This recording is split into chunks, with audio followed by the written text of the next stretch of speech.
Something is not right. Iyon na pagtanto ni Rafael ng ilang magkakasunod na umaga na hindi dumating sa staircase si Anika na gaya ng dati.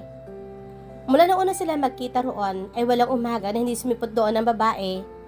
Noong unang umaga na naghintay siya sa staircase at hindi dumating si Anika, naisip niya na baka hindi lamang ito nagising na maaga. Subalit ng mga sumunod na umaga at hindi pa rin dumating ang babae ay nasiguro na ni Rafael na hindi mababaw ang dahilan kung bakit hindi ito dumating doon. At nang umagang iyon, nang dumating ulit siya sa staircase at wala pa rin ang babae, ay nakaramdam siya ng labis na frustration. Marahas na umupo siya sa baitang at sinuklay ng mga kamay ang buhok niya.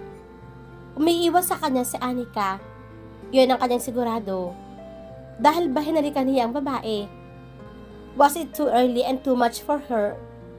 Pinigilan pa nga niya ang sarili niyang halikan talaga si Anika sa paraan niyang gusto. Dahil alam niya wala pang karanasan ng babae sa ganung klase ng intimacy. Natakot ba sa kanyang babae? O worst, nagalit?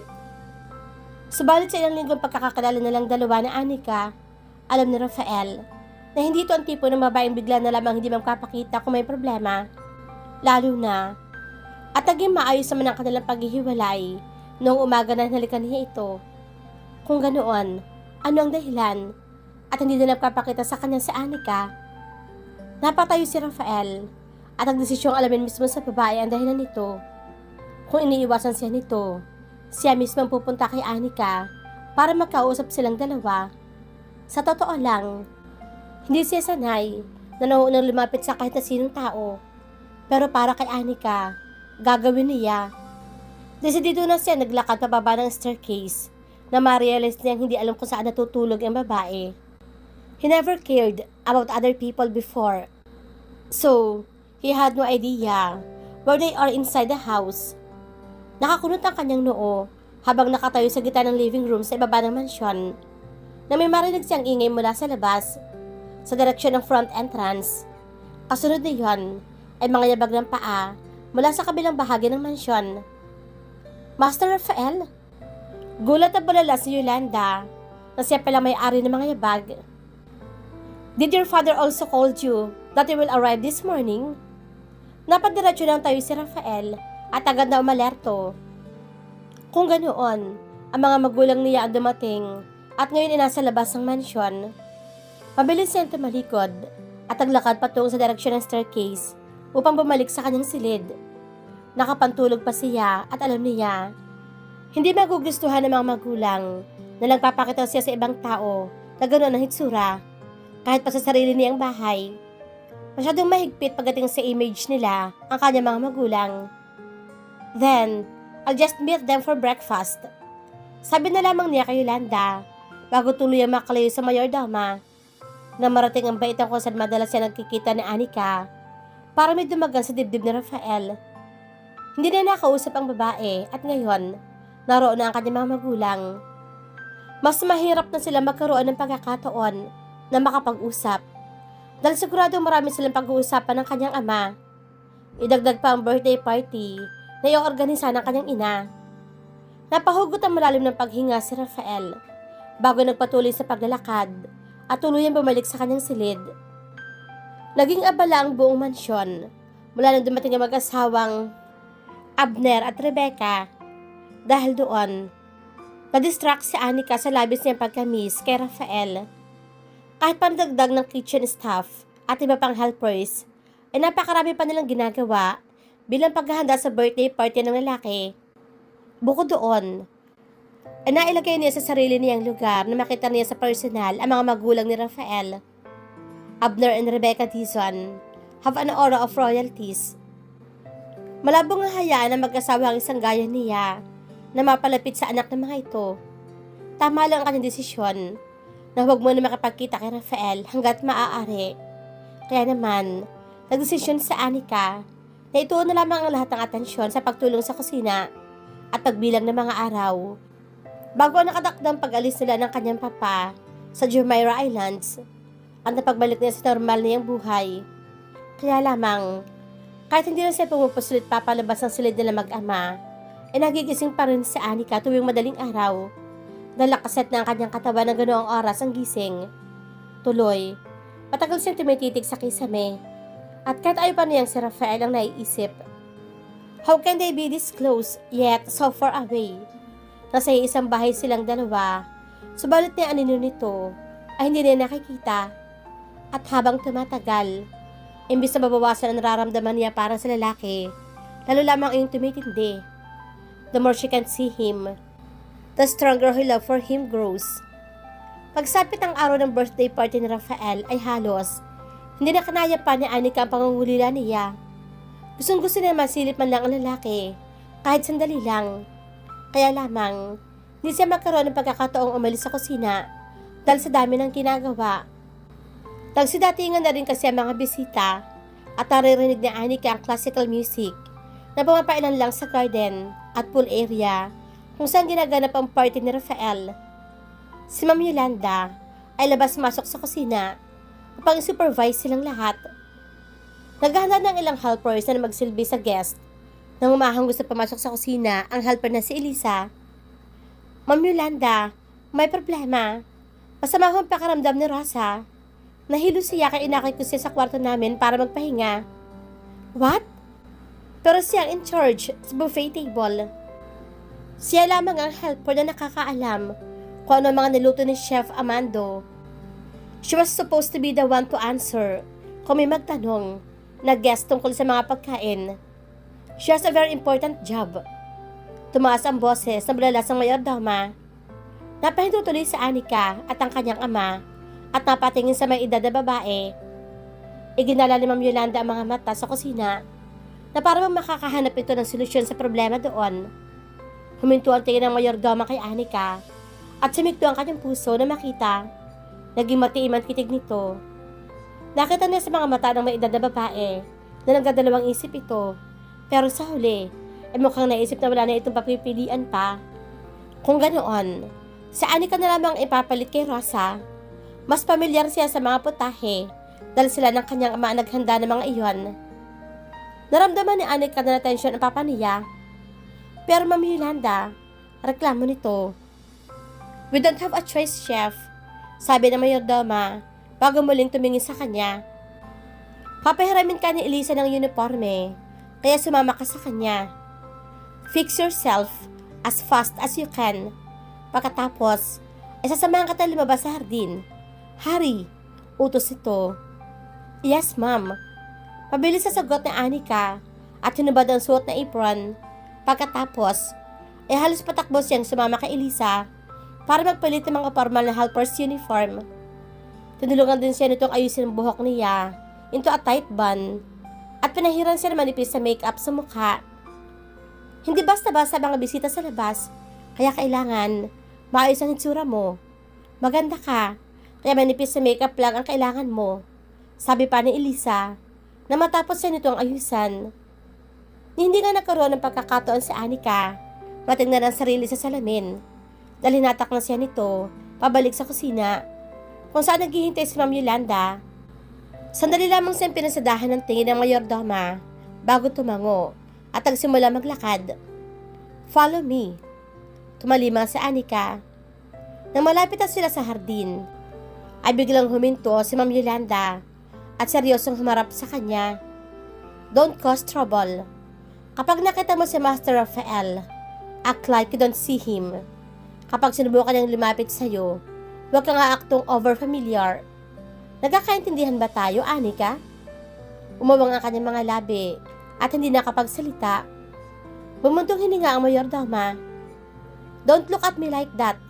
Alam ko na malapit kayo sa isa't isa ni Master Rafael. Pero mali iyon, Anika. Tama lang na nakinig ka sa papa mo at hindi na nagpakita pa sa kanya. Kung ako lang ang masusunod, ayokong palabasin ka sa hardin. Pero wala akong pagpipilian. So you must promise me not to make trouble. Never meet his eyes. Hindi lang ito para sa'yo, kung hindi para rin kay Master Rafael. Nagkakaintindihan ba tayo? May bumikig sa lalamunan ni Anika at ang-init ng gilid ng mga mata niya. Subalit nagawa niyang tumango. Good. Now let's go. Yun lang. At naglakad ulit sila ni Madam Yolanda. Lumulok siya upang pawiin ang bikig sa kanyang lalamunan. Yumuko at tahimik lang sumunod sa mayordoma. Nakarating na sila sa mahabang buffet table nang sa wakas ay tumingala si Anika upang tingnan ang paligid.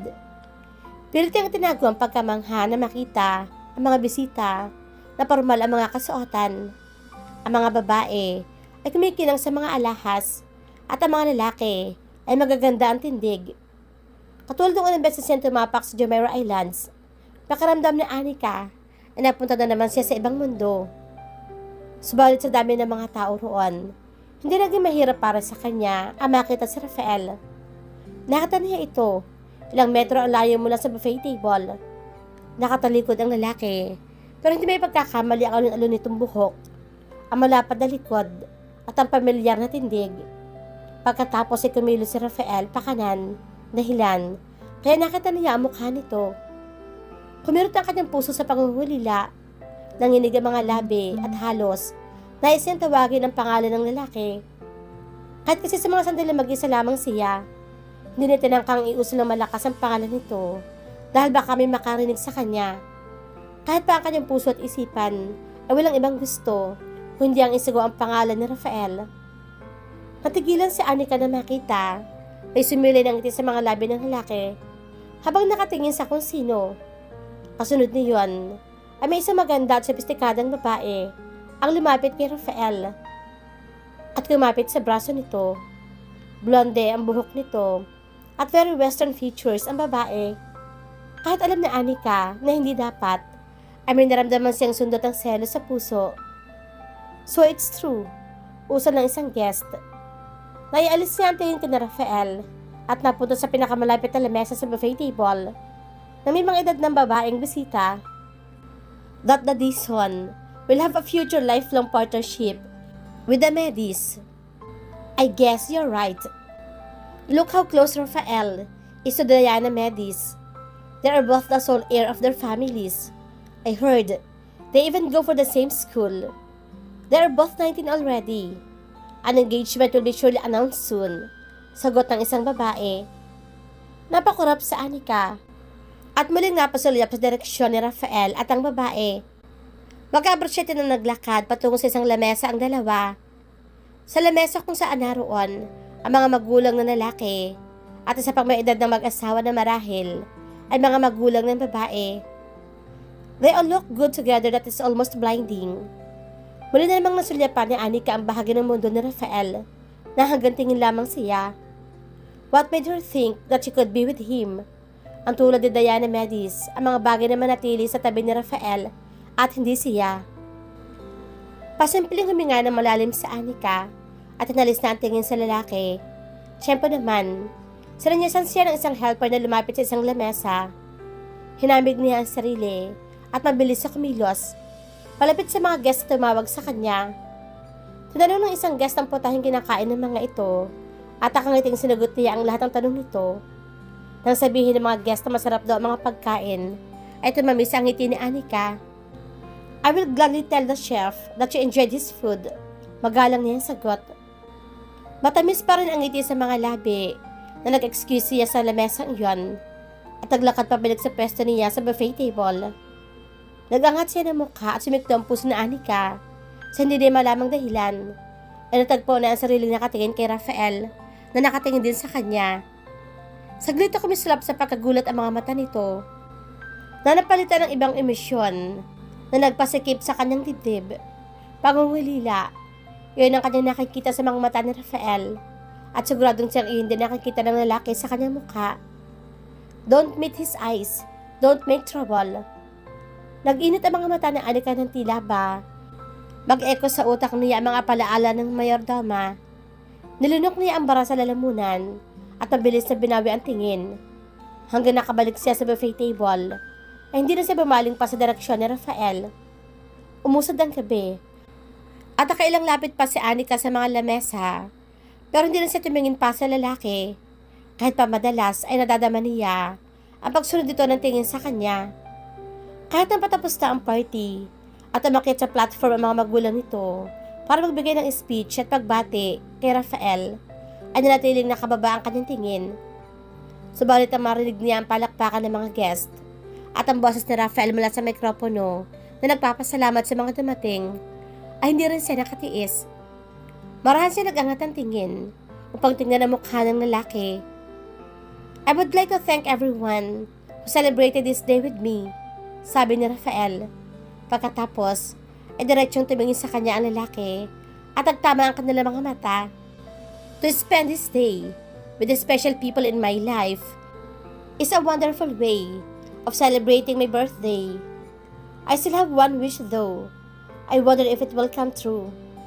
May gumapag na masarap ng kilabot sa buong katawan na Anika. Dahil pakaramdam niya, siya ang kinakausap ni Rafael.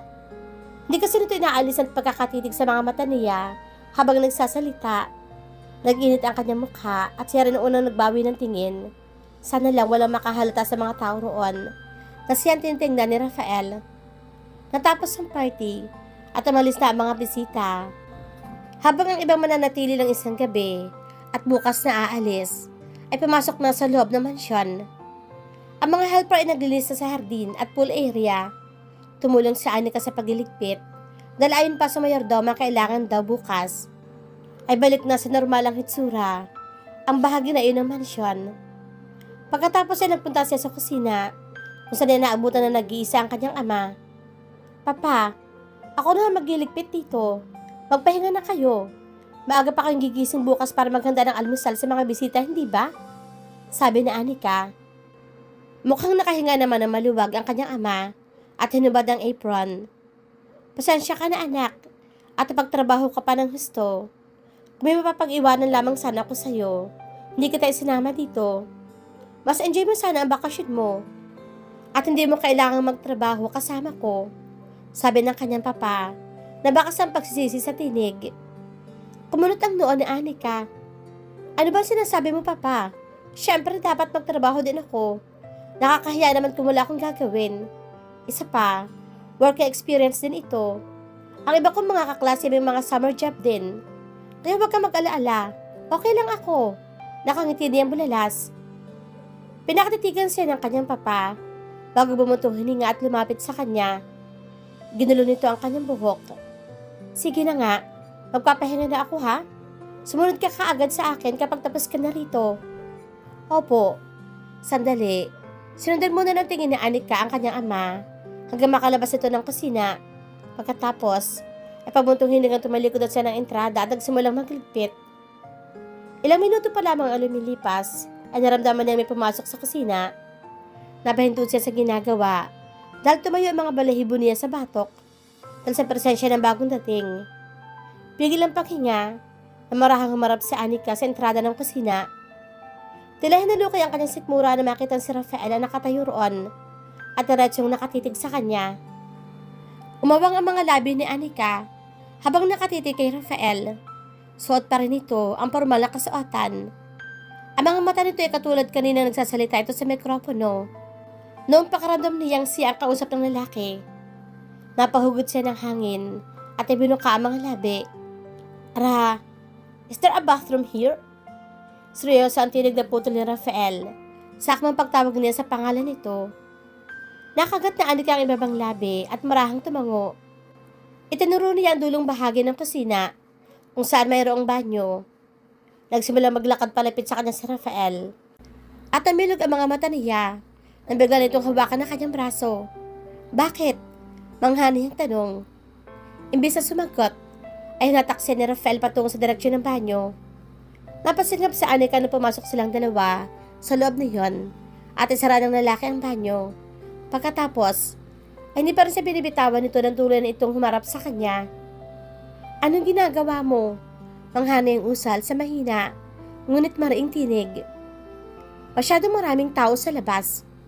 Hindi kita makakausap ng matino.